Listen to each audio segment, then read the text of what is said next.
Ready na kayo pa? Ready kayo? Okay. Okay. All right. I'm ready. So what is your full name, please? Uldarico Tijamo. And can you spell that for me? First name, First and last. first and last. Okay. Uldarico. Tijamo, Tijamo. Great. And where and when were you born? July 30, 1924. Where? Saan? Where were you born? Philippines. Saan sa Pilipinas? The Philippines. Saan next? Where in the Where in the Philippines were you born? The town of Cadiz. Okay. And that's in Negros.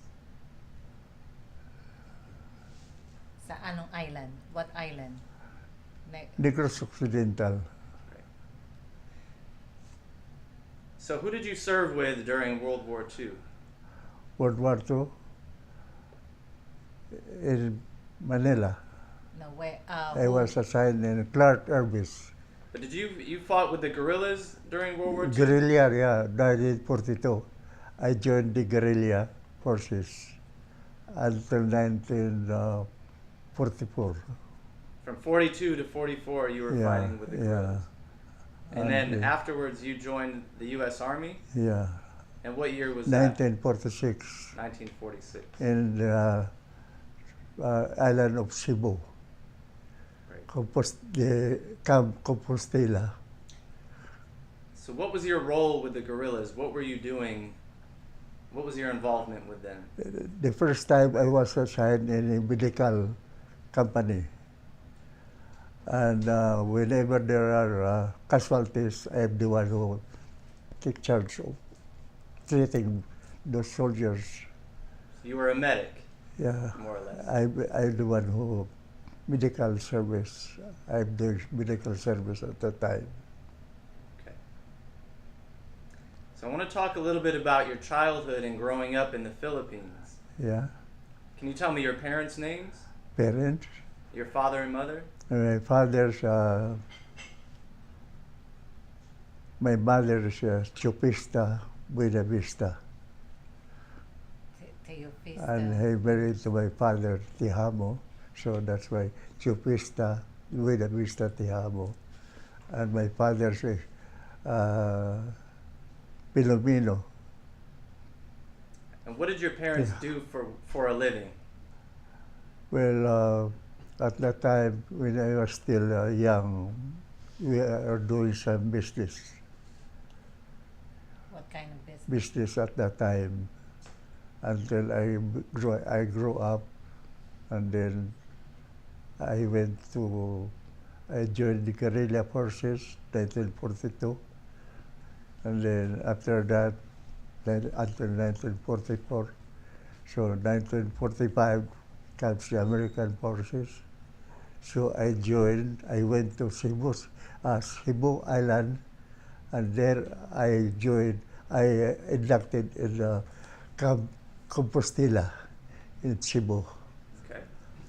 But as a kid, when you were growing up, what type of business did they have? What were they doing to support your family? When I was young, we are doing some business, go fishing. Fishing. Boat fishing. We do fishing every day. I and my father. You would go fishing with your father? Yeah. And did you have brothers and sisters? Yeah, I have. How many? We are around 9. So you're one of 10? I am on the 5th. Fifth of the 9. Fifth son, and then that's all. And how many brothers did you have? 4 brothers and 5 sisters. Did any of your brothers serve with the guerrillas as well? No, You were the only one. I am the only one. Were you guys close as a family growing up? Yeah, we are very close together. So you said that you started going fishing with your father. How old were you when you started doing 9 o'clock, 9 years old. that? 9 years old. Yeah, Did you go to school? yeah. I go to school every day, and then on Saturday and Sunday we go fishing. I and my father go fishing. Pa, what time do you guys go fishing? What is your routine every day? You know, go fishing sometimes we started around 1 o'clock in the evening In the morning. until 7 o'clock in the morning. So 1 in the morning to 7 in the morning. Yeah, Very early. very early.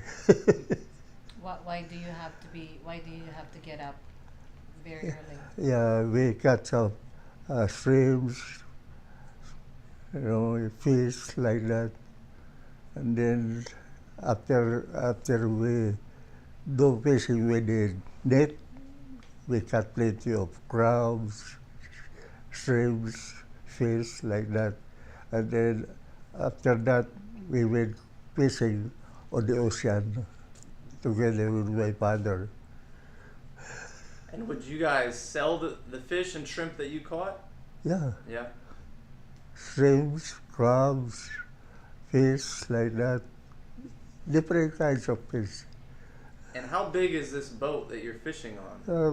The net that we are using is very, very long, around 10 meters long. And I'm the one holding the other side, and my father the one holding the other side. Pa, is it a boat or a bangka? No, we are just walking on the river. Pa, is it boat or bangka?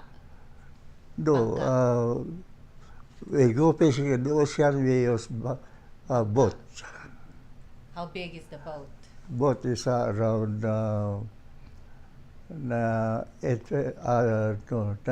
feet long, like that. And we also gather something for the bait, you know. Bait. Yeah, like worms. That is the one we use for the bait. So you would put the bait in the water and then Yeah. use a net Yeah. to capture them all, or would you use poles and? No, we roll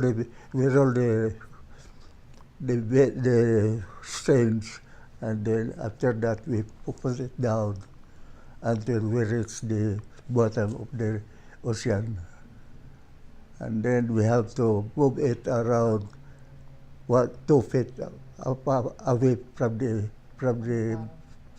the mud, and that is the time we are going to catch the fish. So did you do this every weekend with your father? Yeah. And just the two of you? Yeah, only 2 of us. None of my brothers go with my father. I'm alone. What were your brothers doing? They are working on the haciendas, working in the, sugar central haciendas, So, sugar plantation. so the region, the island that he grew up in, they're known for their sugar canes, Okay. and so they have what they call haciendas. So the rich, the landed owners have acres and acres, hectares of land, Mm-hmm. and so they hire workers like my uncles, and they work on the farm, basically in the sugarcane farm, from farming to production to harvest. The whole process. Yeah, Yeah. so it's hard labor. Yes. Now, besides going to school and working, did you do anything for fun? No, that is fun. But it's during Monday to Friday I go to school, and then Saturday morning we went fishing with my father. That's just all what I'm doing. From the Every week. age of 9, how long? When did you stop doing this? Stop. When? When? Yes. When did I stop? Uh-huh. I stopped that when I joined in the army. That was 1946. 1942. But during the guerrilla, I doing the daytime and then go home, and then I I also go with my father go fishing So during while you were during that serving, time. while you were serving with the guerrillas, you were Yeah. still helping your Yeah, father fish. yeah. And then after that, in the morning, I go to the mountain and do some guerrilla job. Wow. That's what I am doing before, Wow. 1942 to 1944. So the island that you grew up on, where geographically in the Philippines, where is That is Negros Occidental. Is that more southern Philippines, northern Yeah. Philippines? No, that is in the Central. in the middle of the island. No, the Philippines is divided into Luzon, Visayan, and Mindanao. I belong to Visayan Island, which is Panay Island, Negros Occidental, Negros, and then Cebu, Bohol, Leyte, Samar. Those are the Visayan Island. So what he meant was this is Luzon, and this is so we have 7,100 islands, Just a few. just a few. But it can be grouped into kind of like conglomerations of islands. So Luzon is where Manila is, Okay. right? So that's the top part. Where he grew up in is this central group of islands called Visayas, And Cebu is. and Cebu is Let's see it right. yes. there. So and then Davao is the southernmost portion. Okay. So Cebu is it can be how's this? I'm not really good at okay, so where is okay.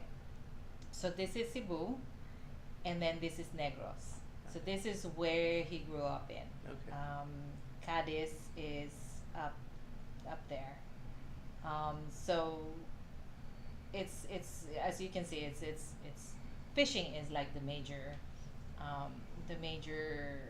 Industry, over there, as well as since Negros is the sugarcane capital of the Philippines. So then a lot of those are also farm. A lot of second industry would be farming. Got it. Okay. Okay. Yeah. Thank you very much. So, did you finish your schooling? Did you graduate from high school? I graduated with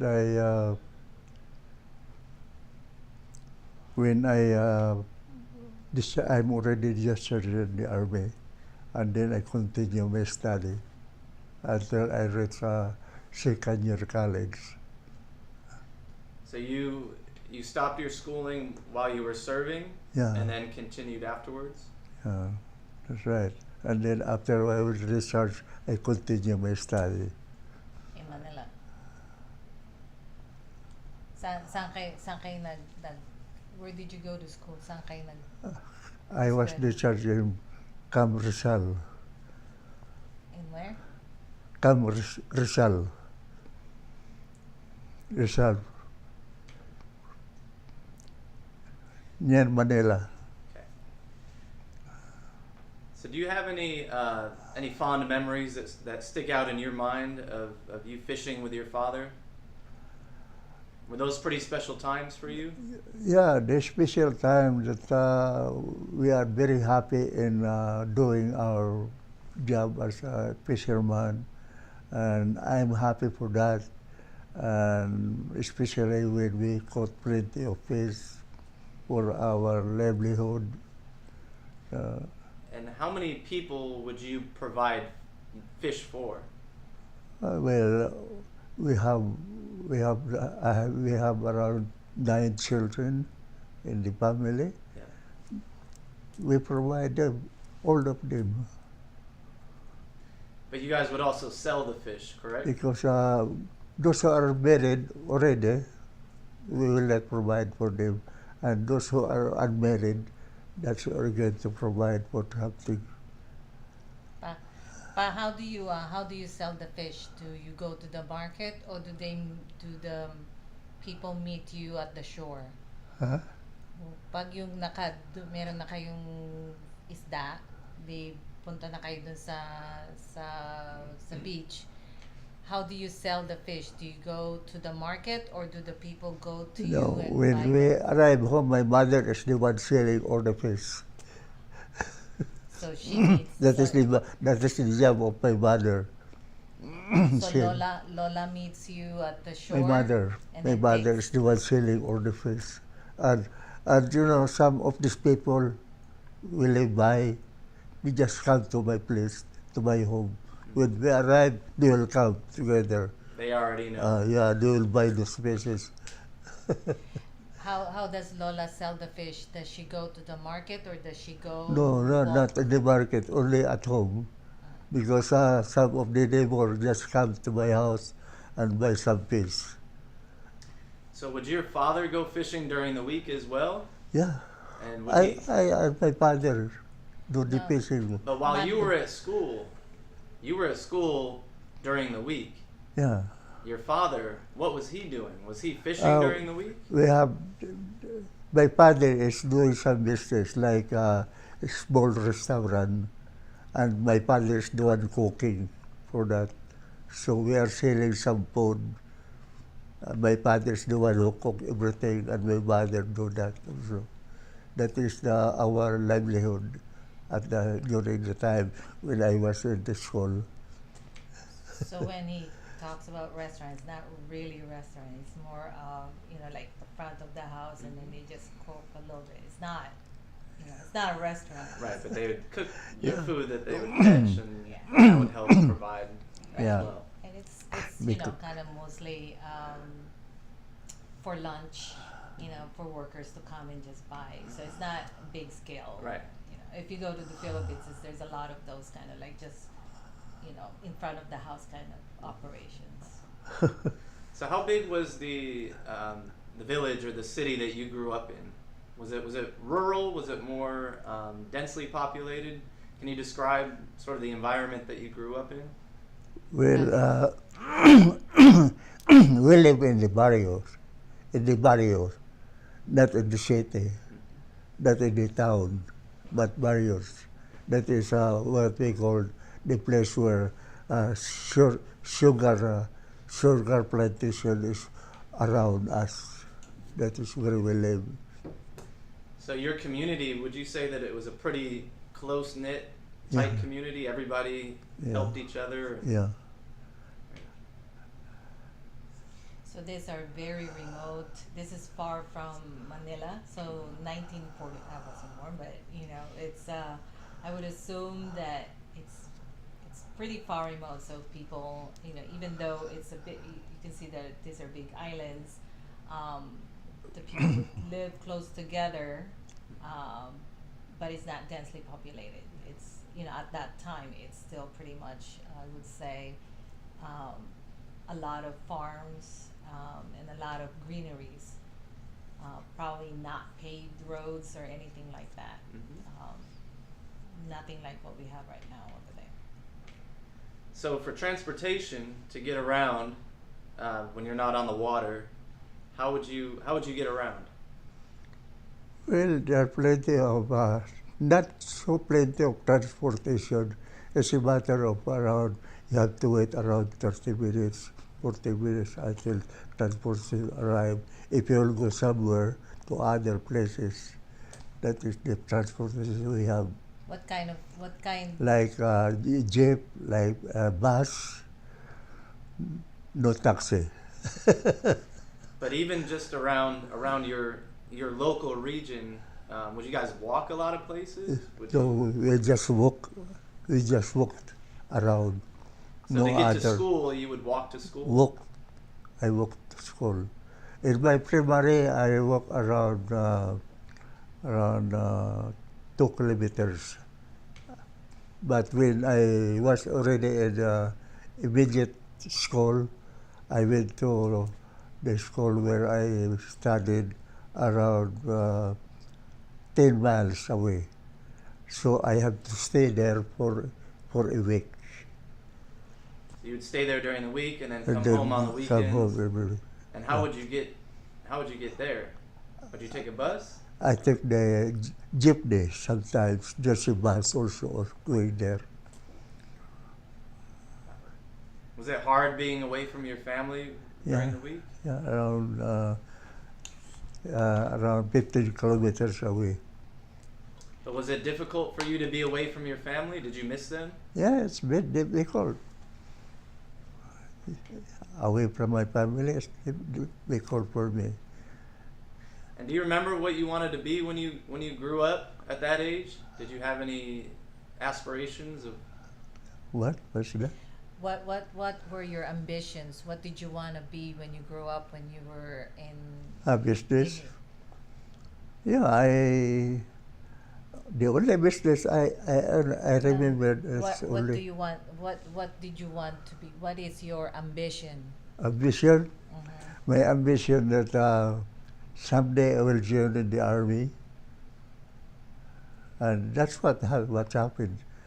1942, I joined the Guerilla, and then 1946, finally I joined the U.S. Army Why did you want to join the army? because I want to serve. I want to serve the country, What was happening then? Why did you want to serve? and that was happened in 1942. Why did you want to serve the country? What was happening then? Because, in the Philippines, there are some kinds of another guerrilla forces, not that's not with the U.S. Army forces. And that's why I joined this United States guerrilla forces to serve the country and the U.S. What was happening in the Philippines then? Are the Japanese there, or is it still That the is during Spaniards? Japanese 1942. 1942 Japanese time.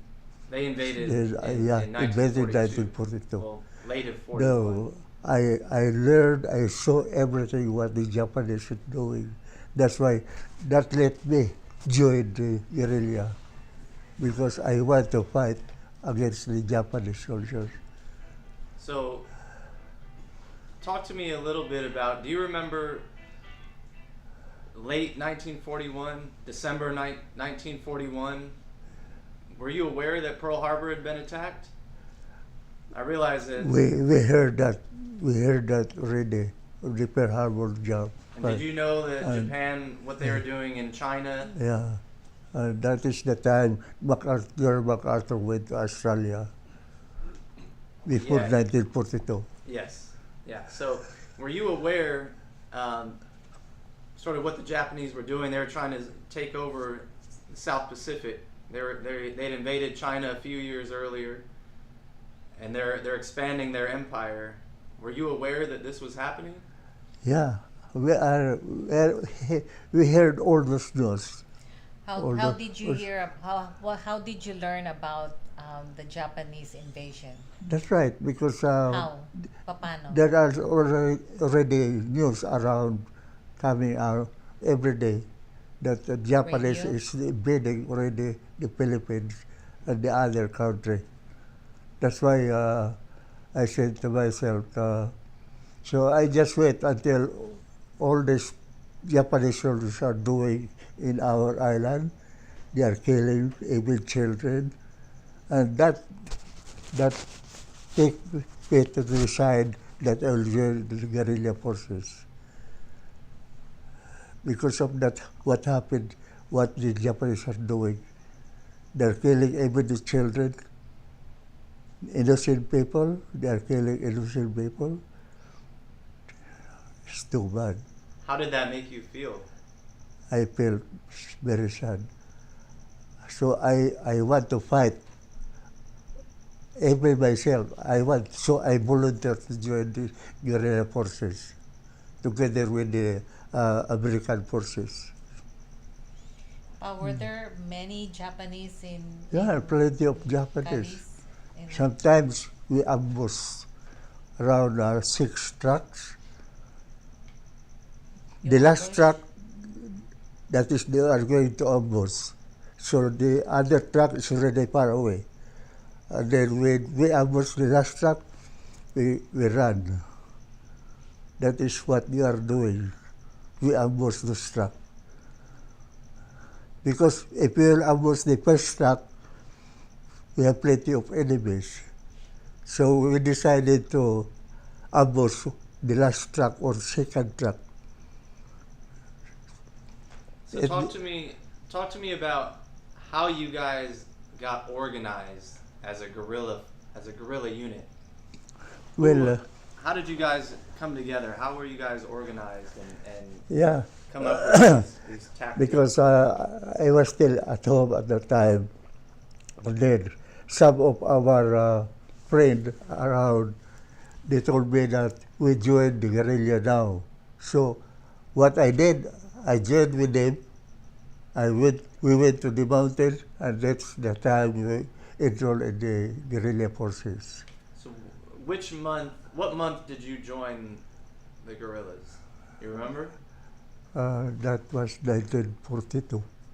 Which But month was that? I Do you think that remember? is November, the month of November. So the end of Yeah, 1942? the end of 1942.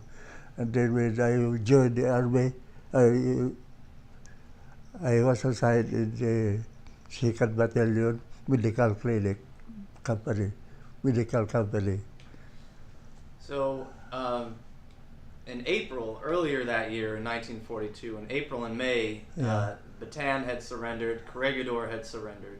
Yeah. So there was a large amount of American and Filipino troops that had been captured Yeah. by the Japanese. Was that discouraging at all, knowing that Well, they held such a strong presence there? yeah. As a matter of fact, one of my cousins is the one also caught by the Japanese.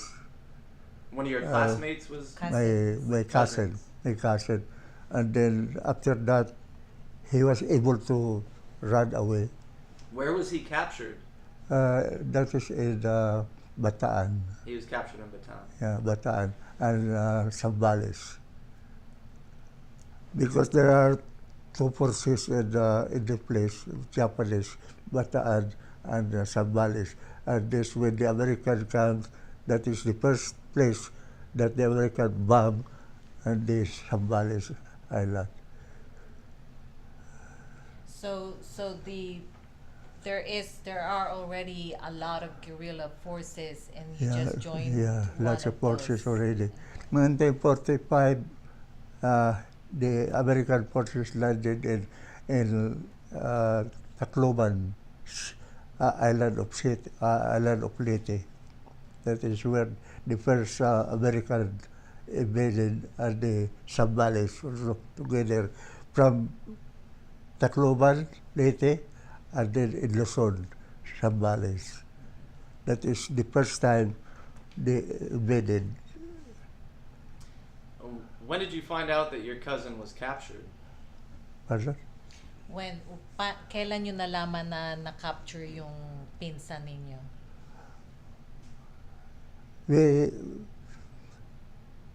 I heard that from our friend from the guerrilla forces. They told me it's already captured. The American forces is here already. So I went back to the mountain together with the guerrilla forces, and then after that we are walking together, going downtown to save those American soldiers. So this was very personal for you. Yeah, that is very personal. Your family had been captured. Yeah, The rest of your family is possibly in danger. it's very Your dangerous. country has been invaded. It's invaded, the country is invaded, so we are involved. Everybody is involved. So when you joined the guerrilla forces, did you choose to be a medic? Was that something that you were assigned to do? Well, I was assigned in medical. Whenever some soldiers are captured and wounded, I'm the one taking care of them. Why did they assign you to medic? I don't know, but they just want me to assign there. So I love it. When I was assigned there because I served those soldiers wounded already. So I feel very happy. I'm very sad and happy that I'm serving them. How did you know what to do? Well, I just learned in my memory. Nobody teach me how to deal with this wounded soldier. It just came to my mind how to do it. You probably would want to tell him about Lola, that she's a comadrona. Lola, Laura. y- your mom, your My nanay, mom? oh, di ba ano siya, comadrona siya? Oh yeah, my mother is the one who when there is somebody deliver a baby, they will call my mom, and I'm the one also go with my mother, She's a midwife. She was a midwife. accompany my mother. And you would help your mother? Yeah, yeah, I'm helping them. How old were you when you were doing this? I don't know, maybe around, I forget my age at that time, but I'm doing that before. It's she's not learned. I mean, this is just something that.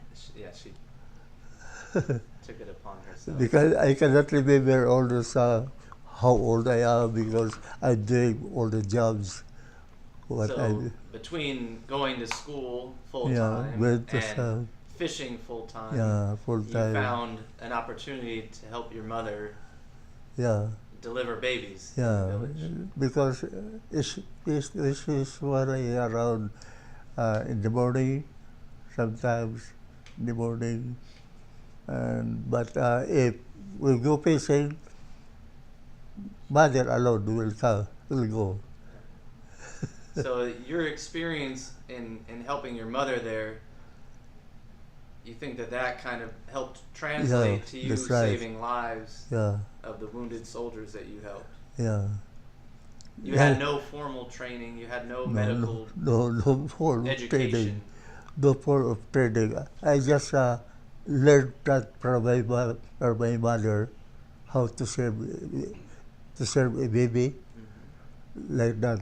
So I think into my mind that I know how to serve also. So that's why when I joined the guerrilla, I served those wounded soldiers.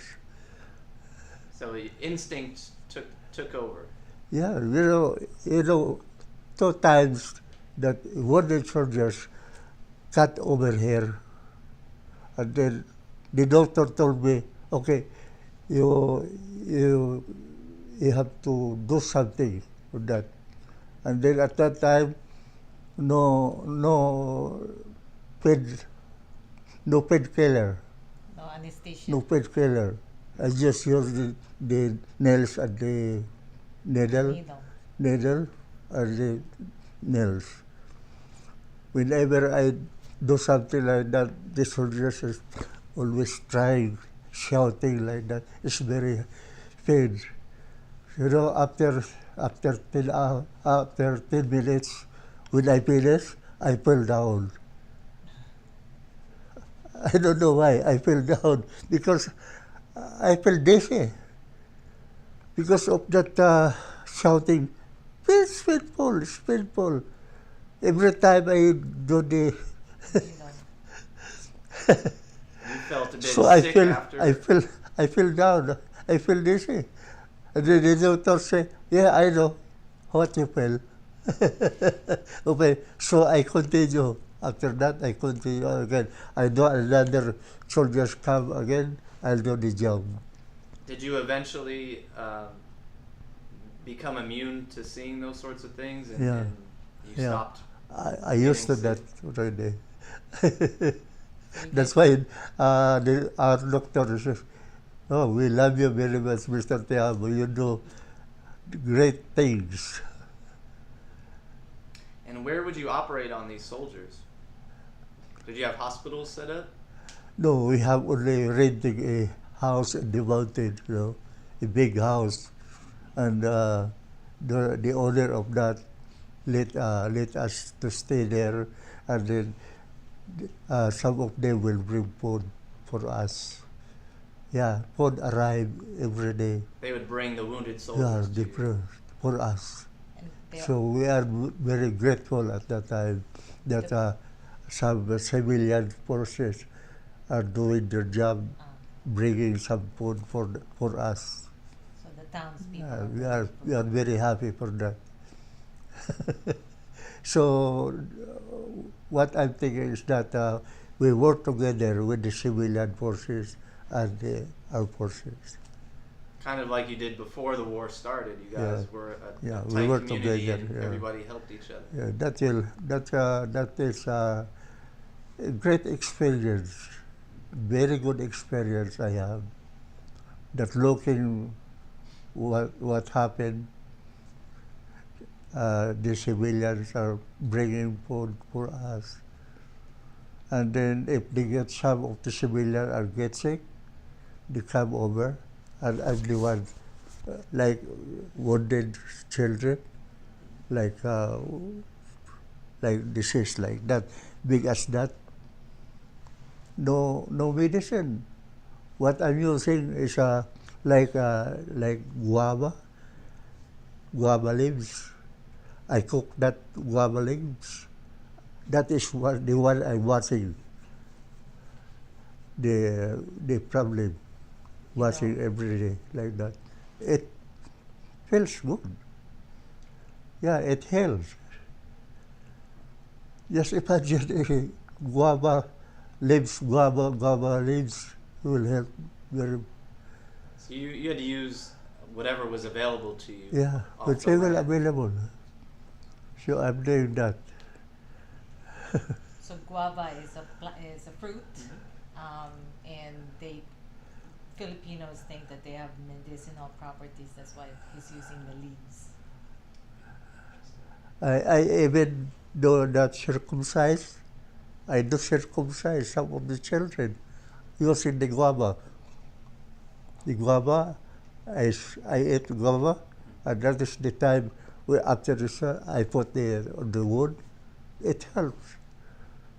That is let me think how to cure, how to help.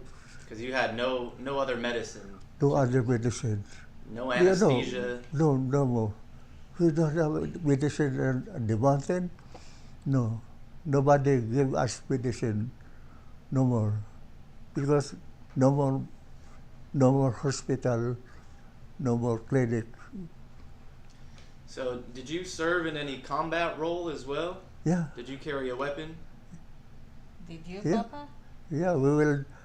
We have a weapon also because one time I remember that one submarine landed in the southern part of Negros. And one of our commanding officers told us, okay, we'll go to that place. We passed through the mountain, and then when we arrived there, the submarine is there ready, so we received those armed during that time.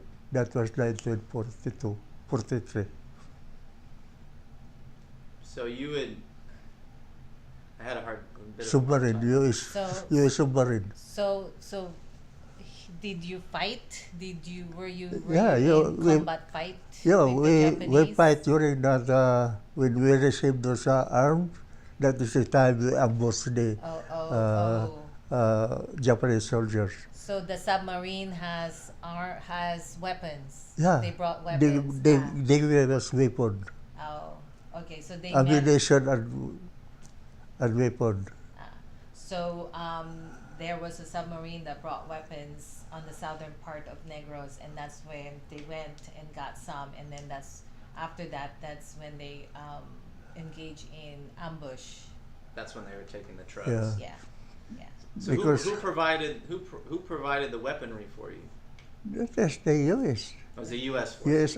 US submarine, because in the first place they contacted some of our officers who is in the U.S. Army. Some of our officers in the U.S. Army. That's why that is the one who contacted this submarine. And they are the one who told us, you go there and take those arms. Got it. So there were some U.S. officers that did not Yeah. get captured. Yeah. They were the ones implanted Yeah. with They are the the guerrilla one- units, Yeah, they are And the they're the one ones- contacting. contacting the U.S., Yeah. helping arrange armament. Yeah. That is the way how they are working together.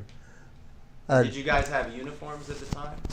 for the uniform? Did you have uniforms? No, What were you no, wearing? no uniform. Very poor. Very poor. Ano suot nyo? Uh, Kamisa. civilian clothes. Just civilian clothes. No, we are not going to wear soldiers' clothes, no. Because we are on the eyes of the Japanese. If we wear uniform, we are on the eyes of the Japanese. You will be the target So of the Japanese. sometimes I go to the town, I put 100 on the small bag, around 300.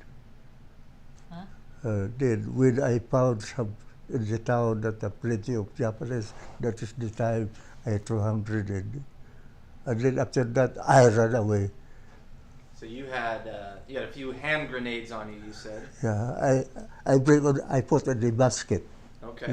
with some fruits and vegetables. So when the Japanese check the basket, nothing will say. Nothing. Yeah. It looks like you're just carrying food. Yeah, they don't know that there is something under the basket. That's And what I'm doing. So then you would find the enemy and throw the grenade at Yeah. them and then take And they off. go home, run away. That is what I'm doing before. You know, one time that my medical officers told me to accompany her to their hometown, so I accompany her. Then when we arrived home, at that time, when we were there already in the home of my officer, the Japanese arrived, searched the house. So what I did, I jumped at the back and rolled over the hills and stay far away. And then after 1 day, 2 days, I go back. I went back to the house where my officers are staying. So what happened to your That is officer? the experience I have. Yeah. What happened to your officer? My officer is a lady. Oh. Yeah, she's a doctor. Because I'm working as a medical. Was she okay? Yeah, Was she okay after they searched the house? yeah. She was Yeah, okay? everything. They cannot find anything because I'm not there already. I ran away. So these are very unconventional Yeah, units. yeah, it's very hard. And then after that, second time, the Japanese arrived again, and that is the time I ran away and go far away, and I went to the place where I worked before. I stayed there for 2 weeks. After 2 weeks, I take a ride with the boat going to my place. To your home? And then I told the owner of the boat, please, if there is Japanese, will check in your boat. Do not tell anything. So I stay at the below. This is the boat. There's below. I stay On the there. floor of the boat, of the bangka. Yeah. So were you covered up? It's already covered. Okay. I just go down there. In the water or? No, on the boat. It's floor. under the place like that. There's the boat. There's something we put Is that there. where you would store? They put goods something and- there. Yeah, their things the boat, their things to buy. Mhm. They put it there. So I stay there. When the Japanese will come, To avoid detection. yeah. So they don't know. there is a soldier inside. Were you alone in there, or were there Alone, other alone. soldiers in there with you? I'm alone. Now, how would you guys communicate? Did you guys have any systems set up to, in case the Japanese were coming, so you would know to get away before they got there? No, the owner of the boat is the one telling me there's a Japanese coming. But when you were with your officer, when you were with them, and the Japanese were coming in to search the village or wherever you guys were, how did you know that they were coming? They were during the search. Paano may sistema ba kayo ng pag-alerto sa mga ka-guerrilla nyo kung may darating na hapon? No, because even the officer does not know that the Japanese is coming. So when he look at when he knocked the door, he saw Japanese, and he asked me, "Japanese is coming, now run away." So that is the time I ran away. So they were already at your front door when you Down at the snuck front out door. the back. I passed out the back of the house. And you said you just rolled down the hill as fast I as you rolled could. down the valley. How fast was your heart racing? Well, I found it so hard, but it's still okay because I'm doing my job.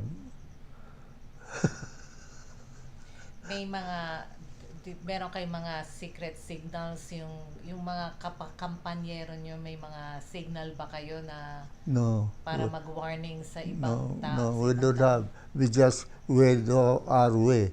Sometimes I do my way alone. I bring the basket and put some hand grenade inside, like that. And you would do that alone. You wouldn't be there alone, with without any companion. Because if you'll go with other companion, it's very hard sometimes. You draw more attention to Yeah, yourself. they might say that these people are guerrillas. Now, if you do alone, like a farmers, you bring some basket with vegetable and fruits. They will not tell that you are guerrillas. So did you ever have any direct contact with any Japanese searching you or questioning you or interrogating you? No. Nobody came. Because we are aware of those things, that somebody will interview. No. But when you're walking through the city or the town with a basket and you have hand grenades in there, did they ever stop you? Japanese. No, sometimes the Japanese search your basket. And Would that happen to you? Yeah. And they look at it, nothing, they cannot see nothing because it's already under the basket. The basket is as low as that. So I put it under the basket. And what would happen if they found those grenades? Well, if they found out, they will caught me. That is my death sentence already. Because they will kill you right away. If they find out they have something there, they will kill you. Because one of our members also was found out like that. He was killed right away. That's what I'm aware of, those things will happen to me. So I go alone without companion. Because if they catch somebody else and you're with him as well, then you're guilty as well. Yeah, that's right. So you felt safer by yourself. I do by myself. And you knew the consequences of what you were doing, but you knew it was the right thing to do anyways? I know. It was worth it to you? I know I'm doing the right thing. That's why my heart is not pumping, because I know what I'm doing. But if your heart is pumping, that's different. Because if the Japanese will see you, interrogate you, that's the time you will die. So in order to do that, your heart is always going with your mind. That I'm doing this because of against these people. What were some of the atrocities that you had witnessed that the Japanese had committed against your people? What? Ano yung mga nakita nyo na kasalbahian ng mga Hapon sa mga tao sa Negros? Oh, there, you know, Anong when klase? they're in Japanese, as all civilians are aware already, they are already preparing to do something, to go, to hide, like that. And that's Eh. that is the time I noticed that there is a Japanese in the town. Anong klaseng mga kasalbahian ang ginawa ng mga Japanese na na-witness ninyo? Where you know, they have the spy. When the spy will tell the Japanese that one. When they say the spy like that, they will kill you. Even the children, they will kill. Sometimes they throw the children that go with the bayonet like that. It's very They do that It's to very the fun. children. yeah, very bad. Even children do nothing. They just bayonet. That's You know, all. the bayonet that there is. Because somebody will tell there are some guerrilla forces in that place. So you think it was to send a message? Yeah, so they think that there is guerrilla. That is the time the massacre. That is what they are doing. It's very painful. Now, did any of the Japanese forces make their way to your hometown where you grew up? No, They're in the no more Japanese, populated area? no Japanese over there. One time that I walk around in the city, and I saw one Japanese wearing a civilian. This Japanese wearing a civilian is one of my friends. And then we talked together, and then he said, "What are you doing now?" "No, I'm doing farmer job." I told him, "Is that all we are doing?" "Yeah, I'm doing the farmer and growing some vegetable and sell." As a matter of fact, I bring some vegetable here to sell, like that. So he found out, well, yes, I'm okay. But one time, I was apprehended by Japanese. They put me to jail for 3 days. And then one of the officers come over, and I know him before, when he was still a civilian during the time in my place. He doing job like that, so selling something like that. That is the time that I remember that these soldiers are spying what happened in the town. So I know him very well, so he saw me when I was there already in the jail. So, okay, that guy is very good. They told the soldiers, the Japanese soldiers, so they let me go home. So these are That is Filipinos. 3 days already I was in the jail. So these are Filipinos who work for the Japanese civilians. Yeah, yeah, because that Japanese are selling something during the time in my place. They are selling some like food, any kind of food are selling, but they are officers, Japanese officers. Oh, okay. I found out that when I saw that guy when I was inside the jail 3 days without food, without water. So why were you apprehended? Pardon? Why were you apprehended? Bakit kayo nakulong? Because somebody somebody told me this Japanese is a guerrilla, printing me. That Who told them that? Was it a one of the stir spy got it. printing me that I'm a guerrilla. That's why he was apprehended me. And did you have anything on you at the time? Nothing. They found nothing. What were you doing? I'm just Were you observing? no, I'm just going there and then doing You're just in the something, city? looking for something to buy or something to eat like that. Because at the same time, I'm also spying where the Japanese are at that time also. So you're just a civilian Yeah, at as this point. civilian.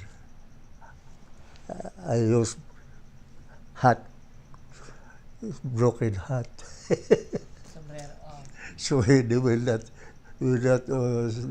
tell that he is guerrilla. No, So then they apprehended you. they apprehended me. They put you in jail for 3 days, you Yeah. said. And then the Japanese officers come, and he is one of my Japanese. I met him before, and they still remember me. Then I said, "Oh, yeah, Mr. What are you doing here?" Oh, they apprehend me. So he was somewhat I was friendly caught. to you. I was caught that somebody told the Japanese soldiers I am a guerrilla. You're not a guerrilla. He said, okay, good, thank you. So he let me go. So you got saved by a Japanese officer. Yeah. That's he let me go that time. Tell me about the conditions of the jail that you were in. You said you didn't get fed any water or food for those 3 days. No water, no food. How were you treated? No, they just let me stay there. They not harm me. Just let me stay there. Maybe they are observing whether I will do something at the time. That's what I'm thinking at the time. Why they are not interviewing me? Why did they not talk to me? Maybe they are observing what I'm going to do. But no, I just stay there, lay down, that's all. Did you think you were never going to get out of there? No. No other guerrillas over there. No, inisip nyo ba na mag-stay lang kayo doon o inisip nyo na makakatakas kayo? No, I have no intention to go out alone because there are escape. soldiers around. But did you think you'd been captured? They thought you were a guerrilla. Did you think that this was the end of your life? Did you think you were going to be Gonna killed? die? That's what I'm thinking. Because that's why I was afraid because I was that gentleman told the Japanese that the member of the guerrilla. And they don't let guerrillas go free. No, they don't like guerrillas. They will kill you.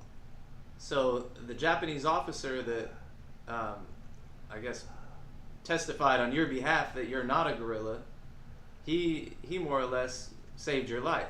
Yeah, so he saved my life. I'm thankful for him that he helped me for that situation. Kind of interesting. I'm happy for him. Was he? I mean, he must have believed that you were a farmer. Yeah, he He really wasn't trying believed. to help. He really the believed guerrilla. that I'm a farmer. I'm not a guerrilla. Right. That's why. He wasn't helping No, Filipino forces at all. no. He just honestly No, believed. yeah. So that's why I'm just thinking that he is innocent of doing something against me because he knows nothing about me. It's interesting that they would let you go. Yeah. If they were ruthless enough to kill innocent people and innocent children, and there was even a shadow of a doubt that you might have been fighting with the guerrillas, it's kind of amazing that they set you free. Well, yeah, some of them are thinking about that. But So what were I you did- what were you thinking about those 3 days while you were sitting in jail? I'm thinking that I just pray. I just pray every day, every time. I just pray that I come out from here. So here comes the officers. He's an angel to me. He helped me. And were you alone in there? Were there other? Alone. There were no other No other one. prisoners. Yeah. And Alone. after you got out, where did you go from there? Did you go back home? I went to the mountain right away. I report. The mountain where you would perform surgeries, where they would bring the wounded. That same. Yeah. So I go back to the job where I'm doing. So you went right back to work. Yeah. And I even treated some of civilians who are sick. And earlier, when I was asking you, or you mentioned that you would fight during the week and you would go home on the weekends to help your dad fish still. No, I did not go home right away because I'm doing some plenty of sick people at that time in our place, in our camp. But at any point, did you end up returning home to your family? No, I went there once Just once. because I have plenty of job in the camp. So I just visit my family and then go back to the mountain. So how long after you had joined the guerrilla forces was it until you went and visited your family? How long were you away from them? Sometimes away from for 1 month, like that. 1 month or two. And then I go home and then go back to the mountain again. So about every month or two you would go and visit your family? Yeah, my mother and my father know what I'm doing, so he let me do the job. And then my father said, okay, go back. If you want to go back to the mountain, do your job, okay, that's okay. You are already okay at home. So they supported you. Yeah, they're supporting me. Every time my mother and my father, wherever I go, they always support me. Even join the guerrilla, they don't know first. They know already that I'm already I joined the guerrilla already when I go back home. That's the time I told them I joined the guerrilla forces. And they must have worried about you. Yeah, they're worried where I am. But when they know that I'm doing that one, their mind is already calm. They know that I'm doing something. So let me ask you about your cousin again, the one that had been captured on Bataan. Did you ever encounter him fighting for as a guerrilla, or? No, he did not join the guerrilla. But you guys were fighting separate units. No more. When he went away from that march, he ran away. He escaped. He's a runner. He's a runner. My cousin is a runner. He's my classmate before. And then he told me that there's a chance that the Japanese are doing something. They ran away. And they shot him. He was not hit. They shot at him when he ran, but they missed. Yeah, he ran away. Paano siya namatay? How did he die? Huh? How did he die? Yeah. What is that? How? Paano siya namatay? No. When I met him again, I'm already in civilian forces. And we met together, and then after 1 month after we met, he died for sickness. Oh, he got sick and ended up. Yeah, he got sick. And he even let his children go to my place. And that is the time that we went together again. But he died after that. So tell me a little bit more about these ambushes that you guys would conduct. You mentioned that you guys would sort of hide on the side of the roads Yeah. and wait for the Japanese Yeah. convoys to go by, Yeah. and you would wait for the last truck to come, and then you would take out that last Yeah. truck. We're only three. 3 people. 3 people only at the time. And what type of weaponry did you have? Hand grenade. So that's how you would disable the truck. Hand grenade only. Just hand We grenades. threw No the guns. hand grenade. After that, we threw hand grenade. We ran away.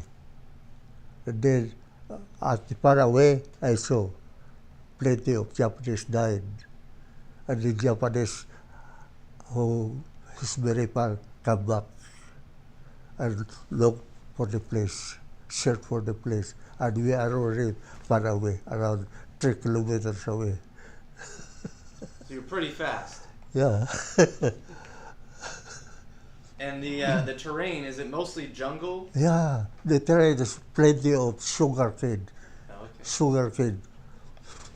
Tall as high as tall as one. So you can disappear into it pretty Yeah, quick. you can run on the between the 2 sugar cane. You can run. And nobody noticed that somebody there because the sugar is very high already. So you will not touch the sugar cane anymore. So Yes, most sir. of your operations, you Pardon? would, most of the operations or the missions that you would go on, it was a quick attack and then you'd run away. Yeah.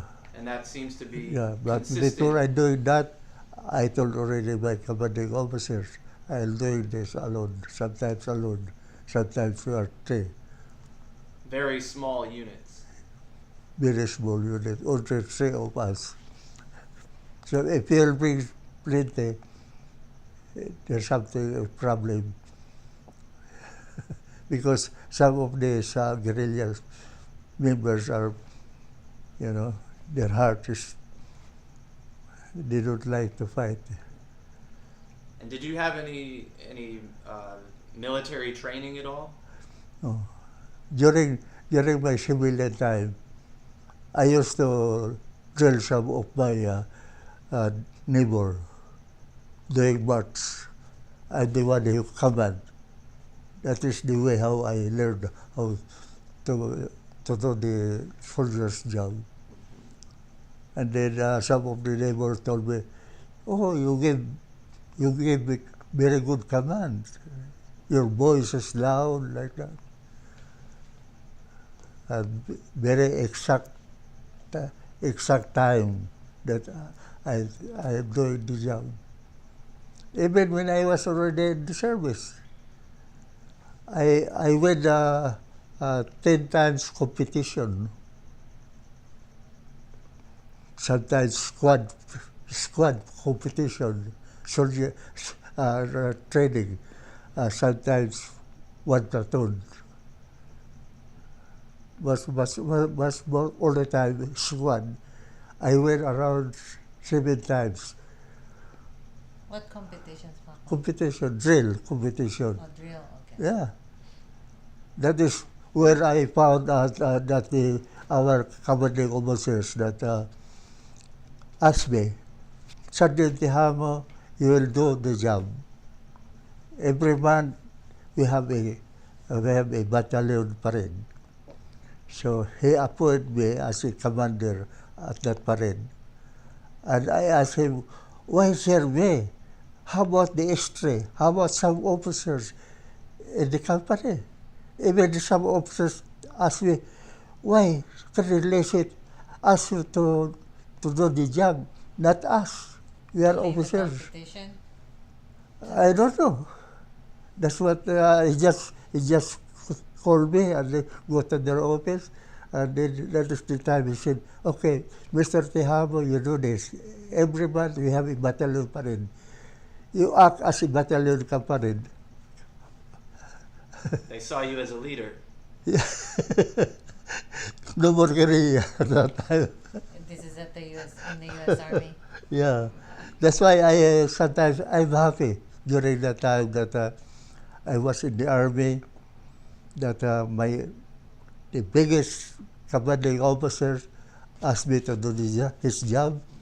Oh, I'm very happy. I'm proud of it because some of our officers in the company asked me, why why let Colonel Lese told you to do the job as a command of the battalion parade?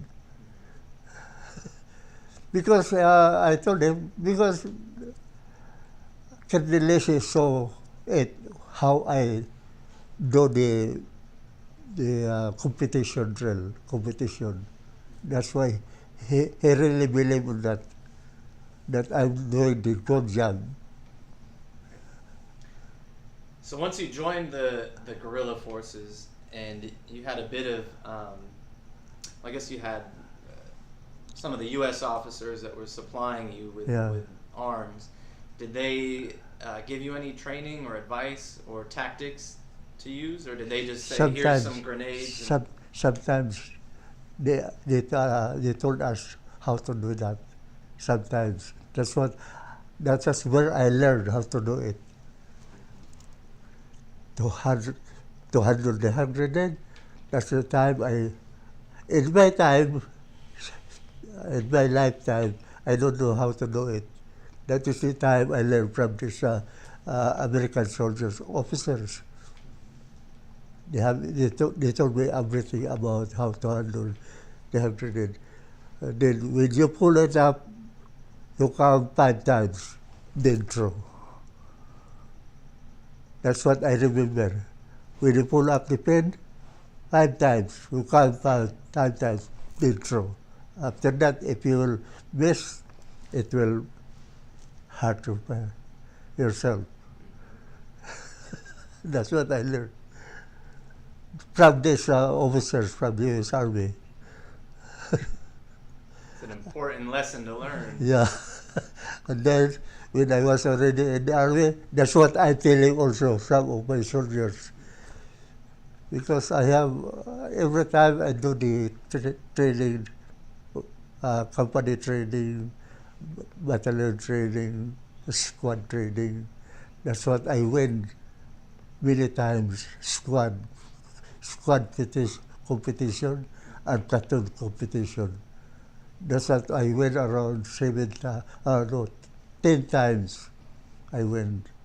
I was given, I was awarded by the Battalion Guerilla, say, Mr. Sergeant Tijamo, you are ridiculous.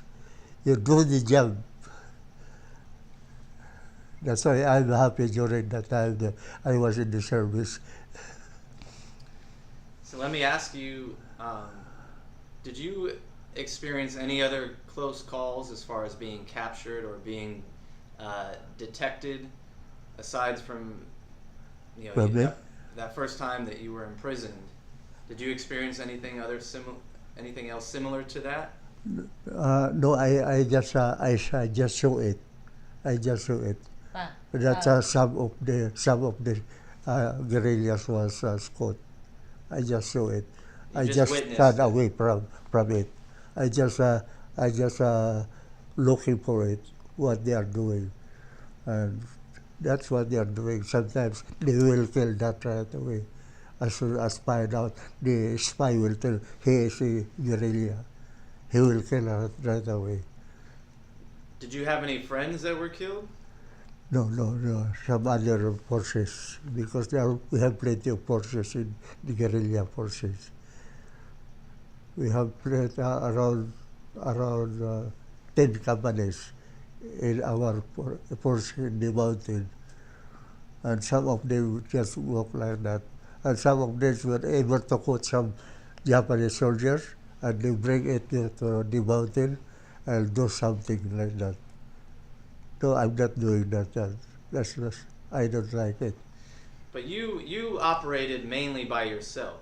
Yeah. You were sort of a lone ranger. Alone ranger. Yeah. I'm doing alone.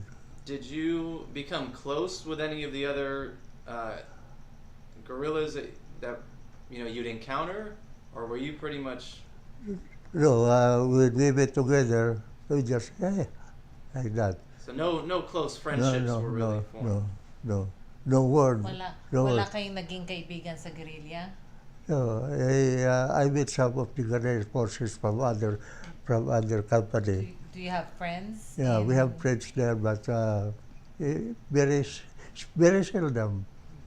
Not, not plenty of time, because everybody is busy going somewhere like that. Your focus is on Focus, fighting the enemy. Then some of us will go somewhere, going to the rich people, asking them for help. They give us food like that. We just ask them, if you want to give food for us, it's okay. If that is okay. So after that, food is coming around. So can you talk to me about some of the operations that you performed, some of the medical procedures that you had to do? Medical procedure? Yeah. When there is soldiers wounded, that is the time that I will focus on the soldiers. And then after that is done, I have to go to other side also, because some civilians are sick. I have to do something also at that time. What kind of, anong klaseng mga sugat yung No, ginagawa? sometimes What kind? they What were kind? wounded with weapon, and Weapon? sometimes with bolo. They were like that. They They are get fighting wounded by a against some bolo? other civilian. They go there. Like this one was cut over here. This was cut by the civilian forces. And then I asked him, how you get this one? Oh, somebody got me a fight, and they will hit my head. And that is the time I feel dizzy. So are they mostly cuts, puro sugat, or may mga Cut, bala? like this, cut. Around, as low as that, over here. And that is the time I have to tie it. That is 3 times already happened. I tie as long as that. No pain. No. Pain medicine. It's very painful. Every time you do that, they shouted, "Ay!" That's why I feel dizzy. One time I feel dizzy, but second time, no, I don't feel dizzy anymore, because I used to it. Do you also treat infections? Huh? May mga infection? Nagagamot kayo ng infection? Oh, no, infection, no. No, I'm not a infection. doctor. Only wounded and some diseases or the civilian, serious civilian sometimes over here, like that, sluggish as that, then as high as that. Like sugat, wounds? No, Sugat? that is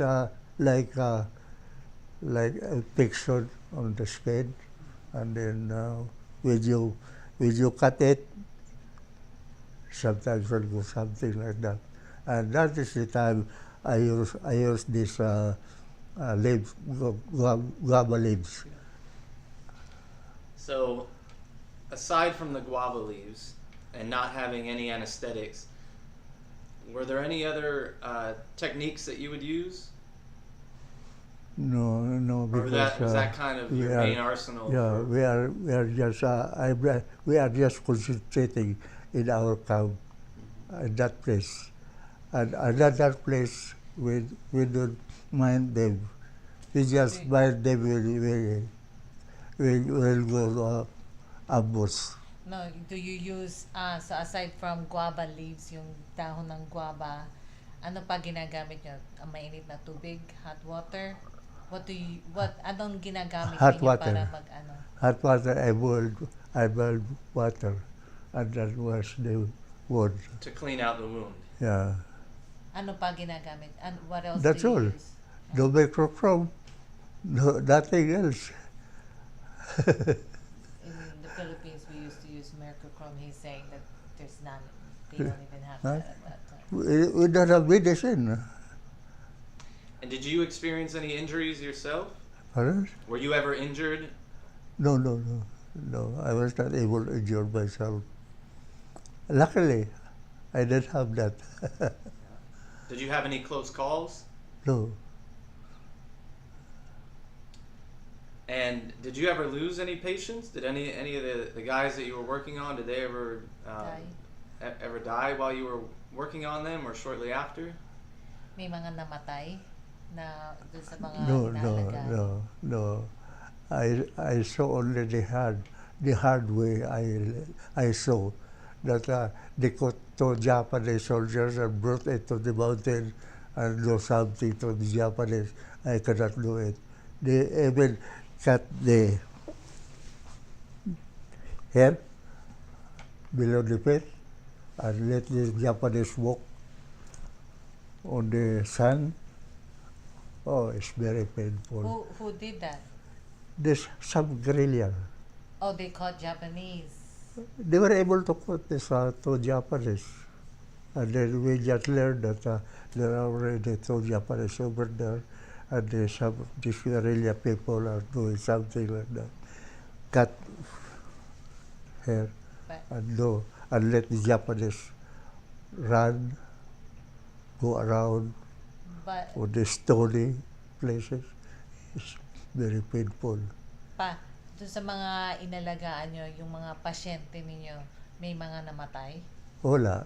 Well, nobody died. Among the ones No, that nobody you died. Even the treated civilian, nobody died during that time. of your patients. Nobody died. No, nobody died of my patient. That's why the doctor assigned to us told me, Mr. Tijamo, you do the job. Very good job. Nobody died. See? And how did you learn how to stitch up wounds? That's what I'm thinking. I just come to mind how to do it. I asked the officers, you know it already. No, I don't know. I don't know it. Now you do it now by yourself. So, okay, I'll put the needle on the straight on the needle and do like that. That's what I learned. And it got work. It helps. And then I used to put that guava leaves, wash it every day. Wash every day. Clean it every day with that water. And you were fighting with the guerrillas for about 2 years. Yeah, In for total. 2 years.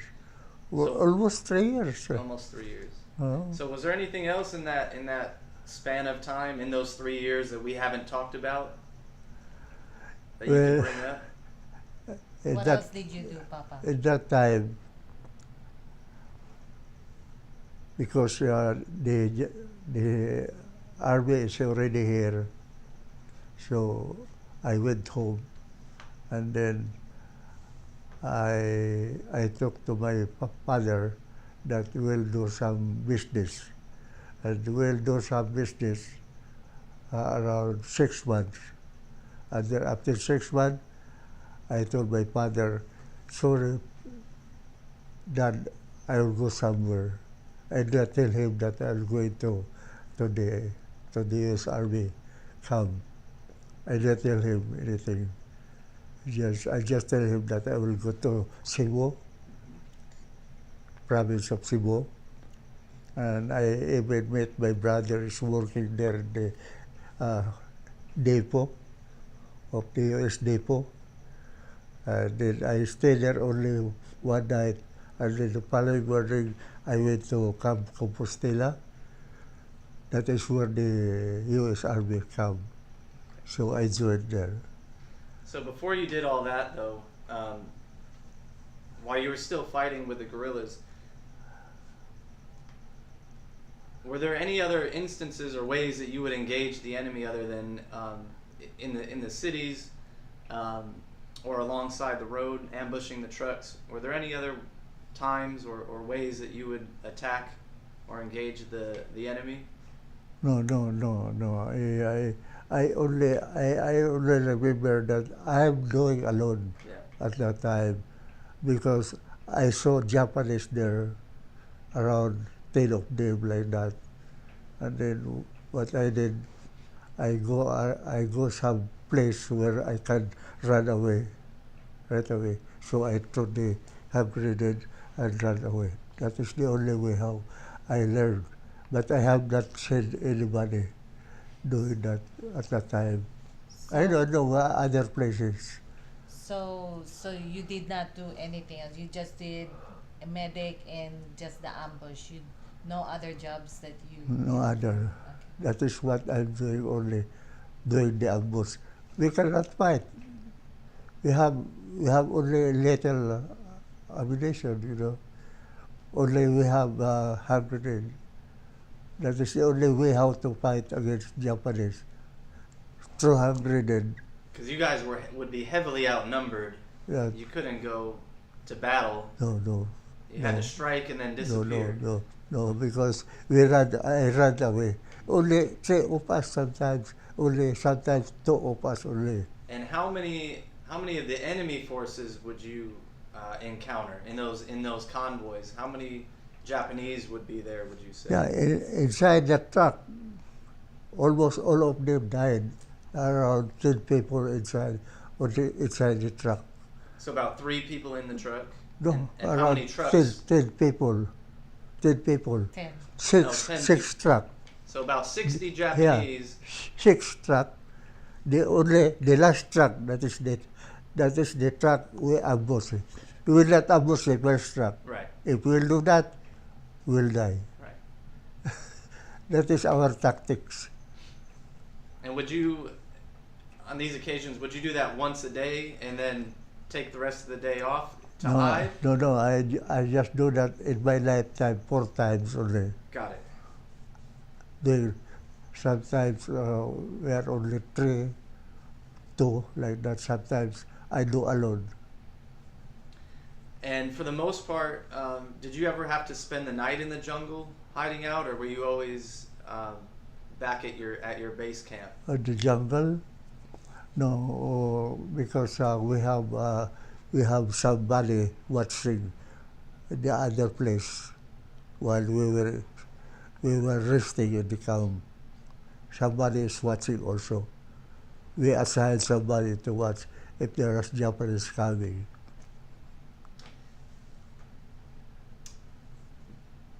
But would you ever have to stay the night in the jungle to avoid detection, or would you always return back to your base camp each night? No, I usually stay there for a week and then go home and then go back at the same time, at the same day, go back to the mountain. That's what I'm doing. And then doing the job as a medical personnel. That's what I'm doing every day.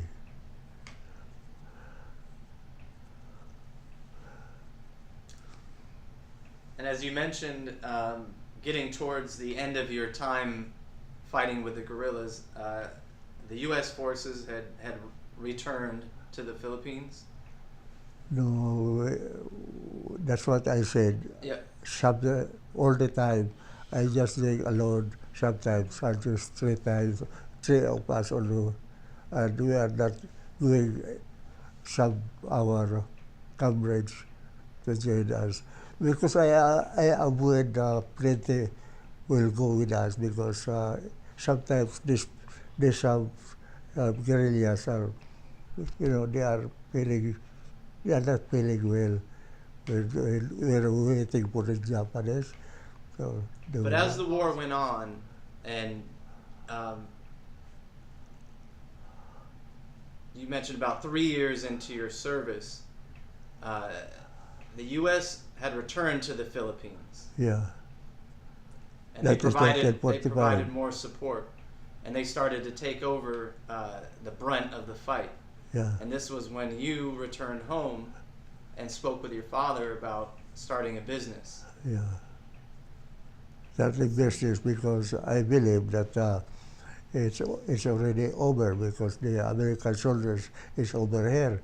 They even have a parade on the street like that. Talk to me about that. And uh, there are some trucks coming up with U.S.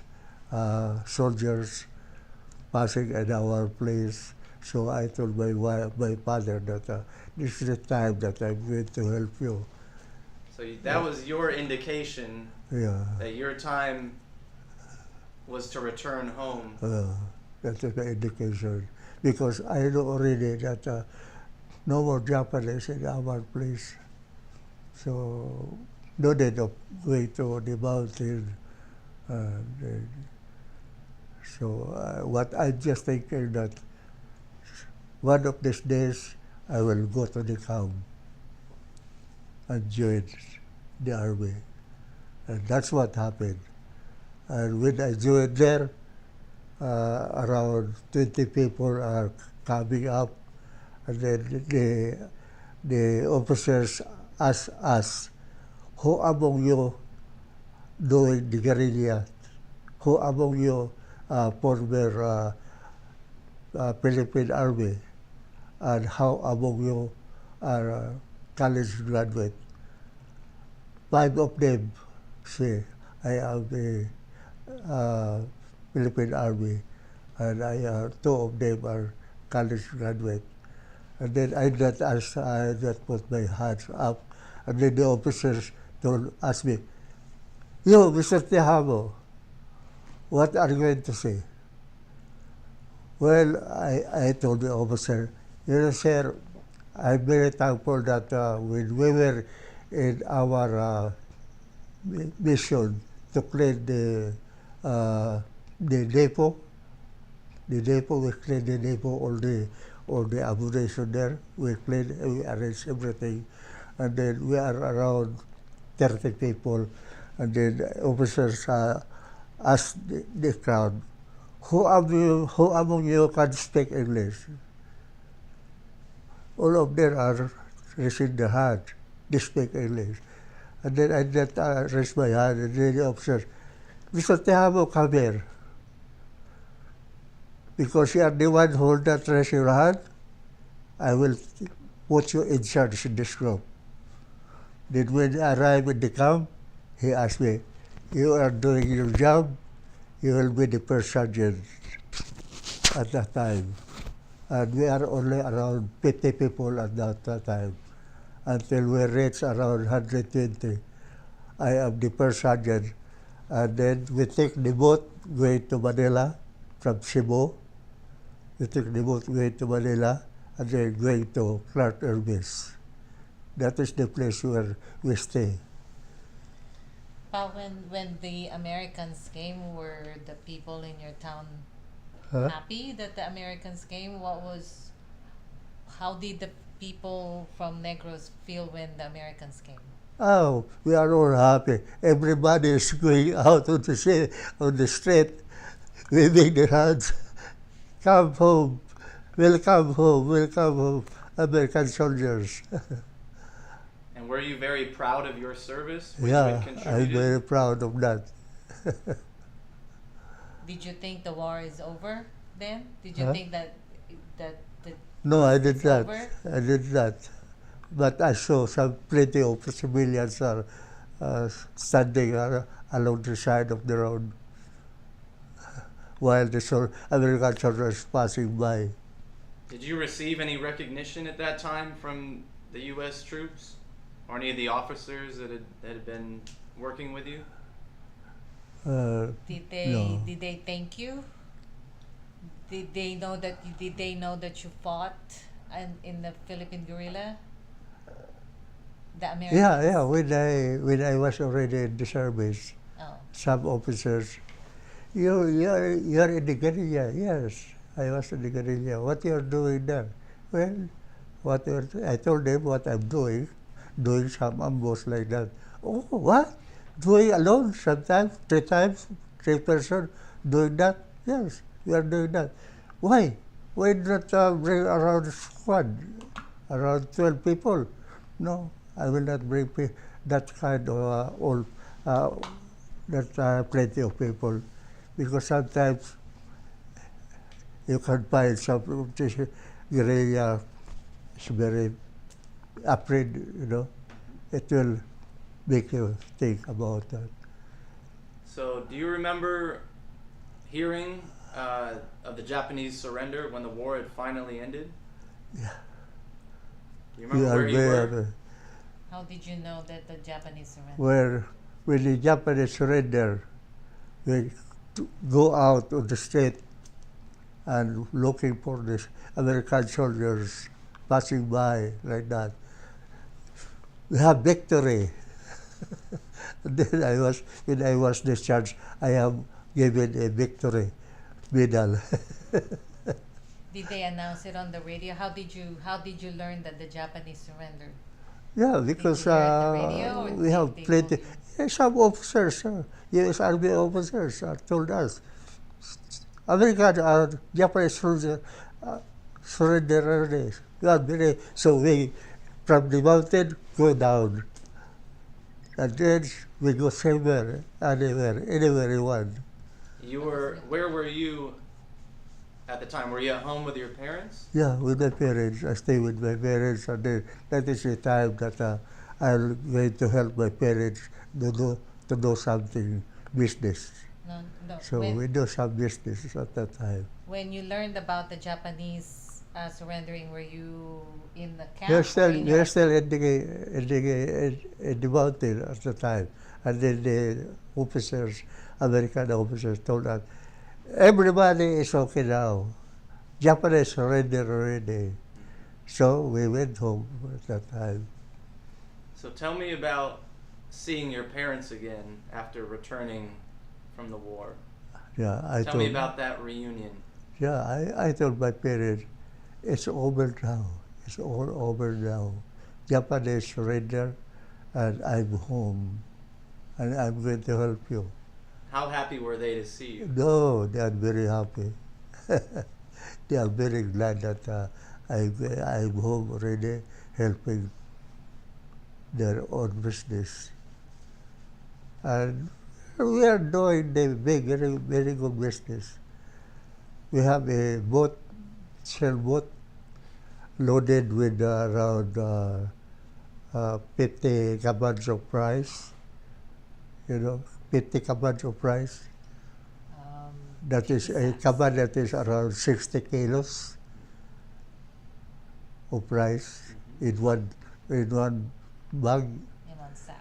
Sometimes we put that in another place like Panay Island, from Negros going to Panay Island, and bought some rice and bring it to Cebu Island and sell them. I do that only 3 times, and then after that I joined the army. So that's the business that you started with Lolo? Yeah. Is the That selling is the business, so I of decided. rice. Kaban is one sack of rice. That is 60 kilos 60 kilos, in one bag. 60 kilos. which is about 120 pounds. Yeah, It's pretty heavy. That's heavy. Yeah. But I do like that only. I You were put strong. it in my side. I just put on my Shoulder. Now, did you ever get to meet or see General MacArthur when he returned to the Philippines? no. We were not able to meet him because he is very busy going to Japan at the time. And that is the time that Japanese surrender with MacArthur arrived in Japan.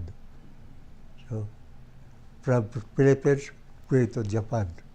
And that is the time that Japanese surrender. Everybody is happy.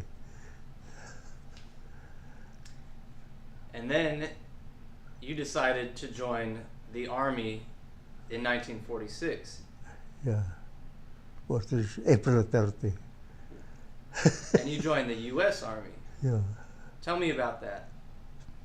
Yeah, that's what I told you. I went to Cebu Yep. in Camp Compostela. Mm-hmm. That is where the camp of the US Army camp. So I went there. I went to the office, and then I asked the officer, "Sir, I'm going to join in the Army." And they said, "Okay, if you want, okay, you started today." And then the following day, we were assigned to another place to clean the depot, ammunition depot, in one place, in one town. And, What led to your decision of joining the Army? well, I said, this is the time now, I'm going the U.S. Army. This will be forever. I'm happy for that. Why did you want to join the U.S. Army? Because I want uh, to stay longer in the Army. Were you promised anything to join the Army? Were the Filipinos promised anything to join the Army?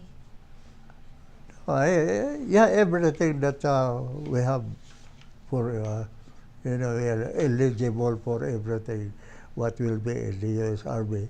That is what the Army told us. That is the time also that I told some of my men everything I learned from the U.S. officers. Everything they told us because we are non-commissioned officers. So everything they told us, that is the time also I told some of my men everything I learned. Yeah, we promised like that.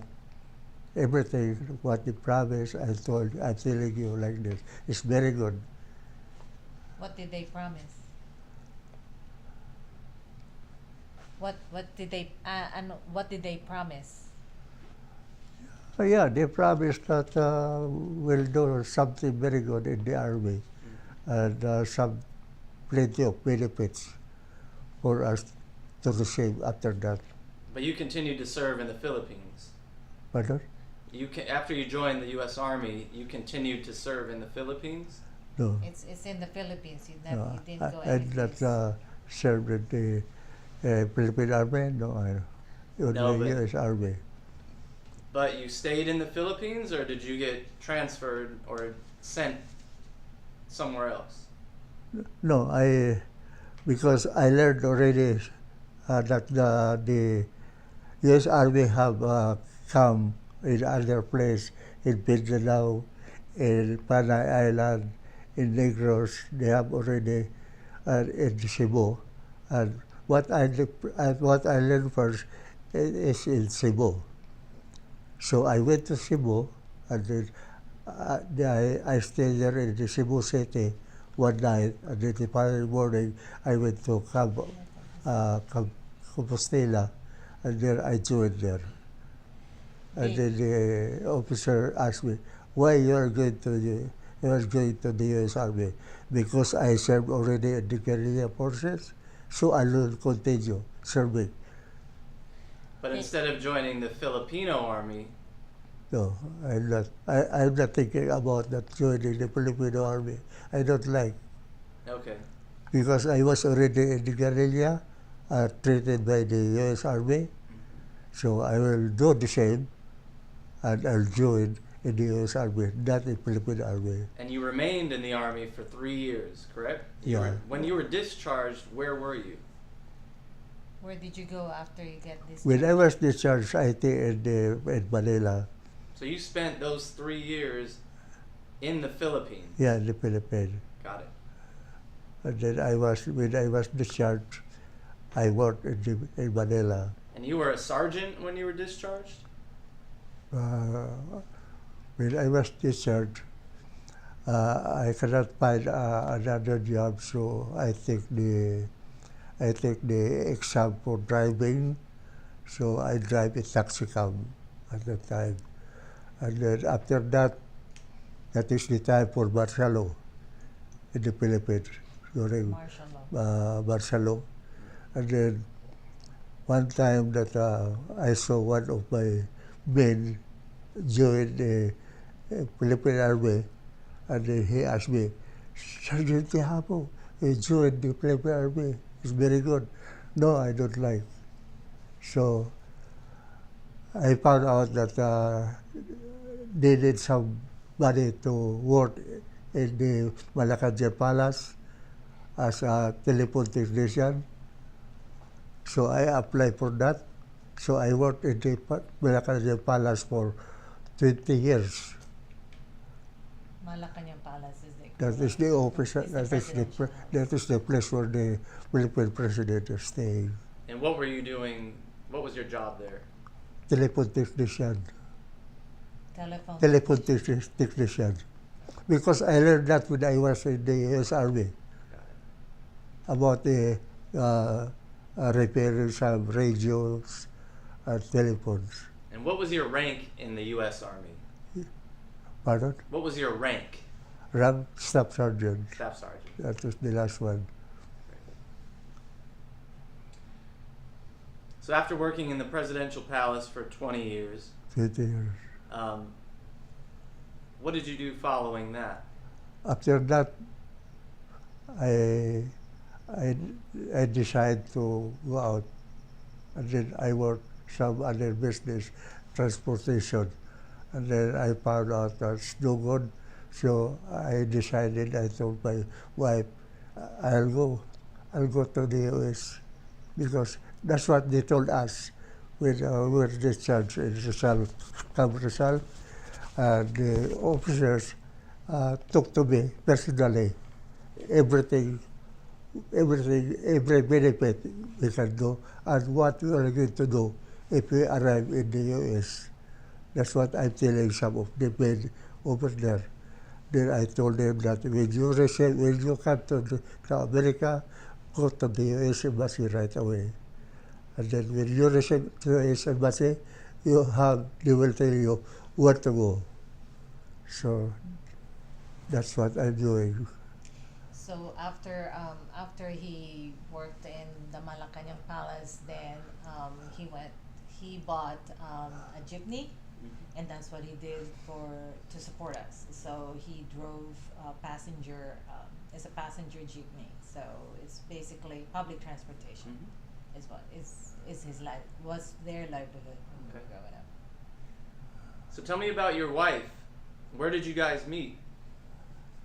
I met her, that was the month of September. I forget the year. Because I'm driving on the taxi at that time. And then one of the customer living in that place. And then when I arrived there, I saw one of the men there is also a Philippine scout like me. So we talked together, and then that was the time that my friend asked me, okay, I will recommend you to some of my best friend here. One of that is the mother of my wife. And then I met three of them. And then somebody asked me, how you like? Well, three of them. And the other one is the daughter of one American businessman. She's beautiful. And then the other one is a classmate of my wife. And then I decided to court my wife. And how many children did you guys have? We have 5 children. And they were all born in the Philippines? Yeah, 5 children. And then after that, when I went to the U.S., I worked all my papers, and then I became a citizen. And then when I came home, one of my daughters is working in the U.S. Embassy. and he is preparing everything there for me, for petition, all my family. When I arrived there, then the ambassador asked me, okay, come here, Mr. Tijamo, we'll take it over. I learned many things about you, Mr. Tijamo. And that's all. I just signed your paper. That's all. So everything was already approved. So you came to the U.S. by yourself. Yeah. You left your wife and children behind. Yeah. And I worked here also in the U.S. before that. How long did you work here for? 3 years. I worked as a carpenter, electrician also, Before your family was able to come over. before I get my family. So you went 3 years without seeing them? Yeah. Without seeing them. Because I have to work, I have to earn. So when I go home, I have money to pay the travel expenses. 2 of them were with us, and my wife, here, and one of my son. He came here in 1985 and he stayed with. Because they are already underage, you know. That's why I was able to take him right away. So when he received the citizenship, my sister, before he even went home, my sister worked with the ambassador because she worked at the U.S. Embassy, so she was able to put all the paperwork together. So when he came home, I think it was March, then my brother and I, who were under 21, were able to go back with him along with my mom. So we landed here April 5, 1988. And then the rest of them kind of like came years later when their petition got approved. Long story. It's a good story. Yeah. Long story. Lots of temptations. Don't record that. So I'd like to ask you if you have any advice for future generations, any wisdom that you could offer, what would that be?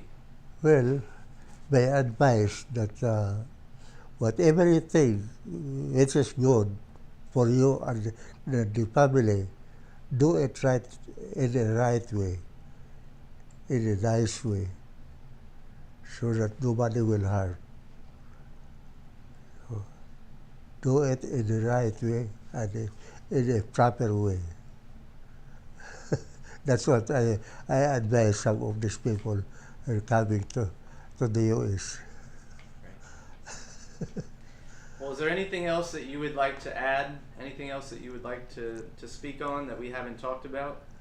Well, I would like to say to somebody, if they will come here, stay with us and stay along with the government of the U.S. and stay right and do the job for yourself and the family, and help also the U.S. government as well. Well, I want to thank you very much for Thank you. sharing your story and experiences with me. Thank you very much also. It's a wonderful experience. Thank you.